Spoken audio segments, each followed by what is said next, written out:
கர்த்தருக்கு பிரியமானவர்களே, கர்த்தர் உங்களோடு பேச போகிறார். தலைகளை தாழ்த்தி ஜெபம் செய்வோம். கர்த்தாவே, இந்த வேளையிலும் கர்த்தாவே, ஆண்டவரே கர்த்தாவே, ஓட்டப்பந்தையிலே காணப்படுகிற நாங்கள் ஆண்டவரே கர்த்தாவே, ஆண்டவரே உம்முடைய கருத்தை பிடித்தவர்களாக ஓட்டத்தை ஓடி முடிக்க கிருபை தருவீராக. 40 வயதை தாண்டி விட்டது ஆண்டவரே, 60 வயது தாண்டி விட்டது ஆண்டவரே, 70 வயதை தாண்டி விட்டது ஆண்டவரே. இனிமேல் எப்படியே என்ன செய்ய போகிறோம் ஆண்டவரே? முற்றுமுடியே நீர் ரட்சிக்க வல்லவராக இருக்கிறீர் ஆண்டவரே. இம்மட்டம் நடத்தின எபனேசரே, தாயின் வயிற்றிலிருந்து ஆண்டவரே கீழே வந்த பிறகு ஆண்டவரே, இம்மட்டம் நடத்தின தேவனே நீர் முற்றுமுடியை நடத்துவீராக. ஓட்டப்பந்தயிலே சோர்ந்து போய் விடாதபடி, தயங்கி போய் நின்று விடாதபடி ஆண்டவரே ஒவ்வொரு நாளும் நடத்துவீராக. வாழ்க்கையின் முடிவு புரிந்து எங்களோடு கூட இருப்பீராக. இயேசு மூலம் வேண்டுகிறேன் நல்ல பிதாவே, ஆமேன் ஆமேன்.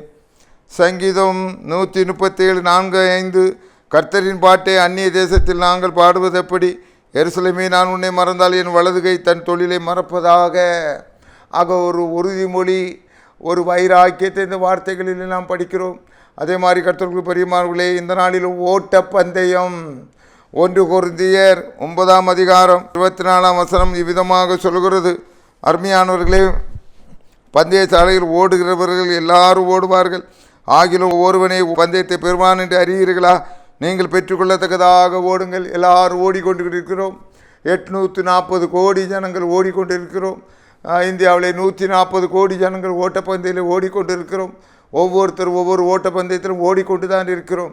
ஓட்டப்பந்தயத்தில் ஈடுபடாதவர்கள் இருக்க முடியாது. கடந்த நாட்களிலே பிடி உஷா அம்மையார் அவர்கள் ஒலிம்பிக்கிலே அந்த பார்க்கின்ற பொழுது முதலாவது வந்து விடுவார்கள் என்று எதிர்பார்க்கப்பட்டது. ஆனால் 4வது வந்தார்கள். இன்னும் கொஞ்சம் தலையை அப்படி நீட்டி இருந்தால் வெற்றி பெற்றிருக்கலாம். அப்பொழுது பிரதமராக இருந்த ராஜீவ்காந்தி அதை குறித்து மிகவும் ஆதங்கப்பட்டார்கள். மிகவும் பிடி உஷா நம்முடைய நாட்டுக்கு பெயரை தந்து விடாதா என்று எதிர்பார்த்தார்கள். ஆனால் 4வது தான் வந்தார்கள். அதே மாதிரி கர்த்தருக்கு பிரியமானவர்களே, இந்த நாளிலும் ஒவ்வொருத்தரும் ஓட்டப்பந்தயத்திலே காணப்பட்டு கொண்டிருக்கிறோம். 70 வயசிலே ஓடிக்கொண்டிருக்கிறோம், 80 வயசிலே ஓடிக்கொண்டிருக்கிறோம், 20 வயசிலே ஓடிக்கொண்டிருக்கிறோம். இந்த ஓட்டப்பந்தயத்தினுடைய இலக்கு என்ன? இந்த ஓட்டப்பந்தயத்தினுடைய முடிவு என்ன? அது நித்திய ராஜ்யம் என்பதாக சொல்லப்பட்டிருக்கிறது. ஓட்டப்பந்தயத்தினுடைய சில பேருக்கு பவுலடியார் சொல்லுகிறார், சில பேருடைய ஓட்டப்பந்தயத்தினுடைய இலக்கு வயிறாக இருக்கிறது, சில பேர் ஓட்டப்பந்தயத்தினுடைய இலக்கு பெண்ணாசையாக இருக்கிறது, சில பேருடைய ஓட்டப்பந்தயத்தினுடைய இலக்கு மண்ணாசையாக இருக்கிறது, சில பேர் ஓட்டப்பந்தயத்தினுடைய இலக்கு பண ஆசையாக இருக்கிறது. உன்னுடைய ஓட்டப்பந்தயத்தினுடைய இலக்கு என்ன? கர்த்தருக்கு பிரியமானவர்களே, பந்தய சாலையில் ஓடுவர் எல்லாரும் ஓடுவார்கள். ஆண்டவராகிய இயேசு கிறிஸ்து சொன்னார், அழைக்கப்பட்டவர்கள் அநேகர், தெரிந்து கொள்ளப்பட்டவர்களோ வெகு சிலர் என்று சொன்னார். இன்றைக்கு நீ உன்னுடைய ஓட்டப்பந்தயத்தில் எப்படி காணப்படுகிறாய்? இன்றைக்கு ராத்திரி தேவனுடைய வருகை வருமானால் நீ எங்கே இருப்பாய்? ஓட்டப்பந்தயம் எப்படி ஓடிக்கொண்டிருக்கிறது?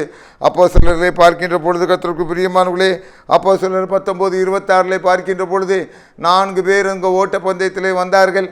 அவர்களுக்கு ஒரு கண்டிஷன் போடப்பட்டது. லோத்து அவருடைய மனைவி 2 பிள்ளைகளுக்கு அதில் ஒரு கண்டிஷன் போடப்பட்டது. அந்த ஓட்டப்பந்தயத்திலே என்ன கண்டிஷன் போடப்பட்டது? பின்னிட்டு பார்க்காதே.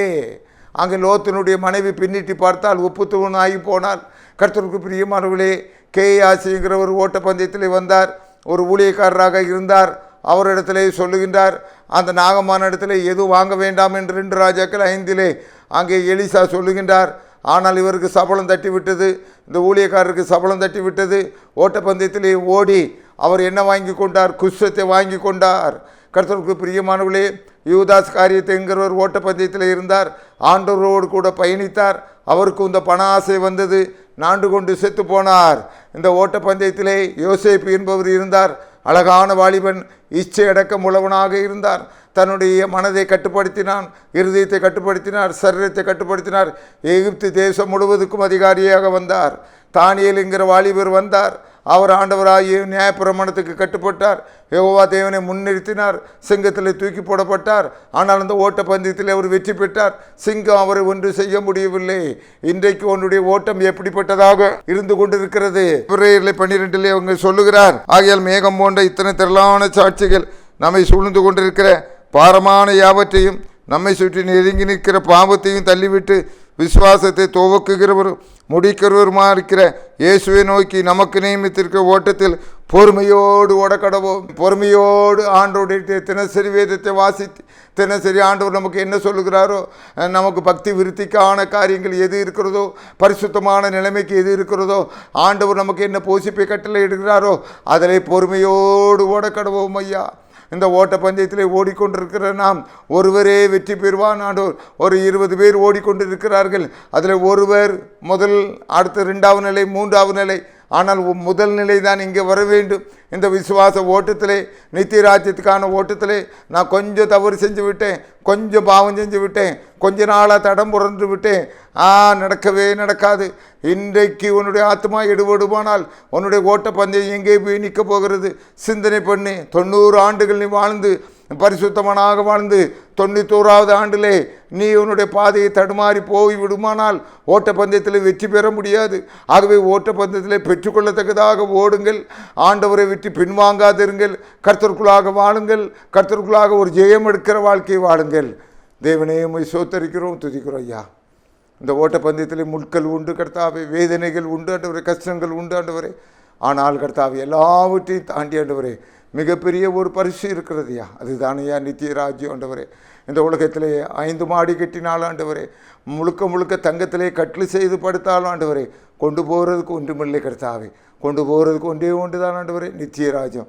அதை மனதிலே சிந்தனை பண்ணினவர்களாக நாங்கள் ஒவ்வொருவரும் வாழ எங்களுக்கு கிருபை தருவீராக. இந்த செய்தியை பல லட்சக்கணக்கான மக்களுக்கு ஆசீர்வதித்து கொடுங்க. இயேசுவின் வழியாக வேண்டுகிற நல்ல பிதாவே, ஆமென்.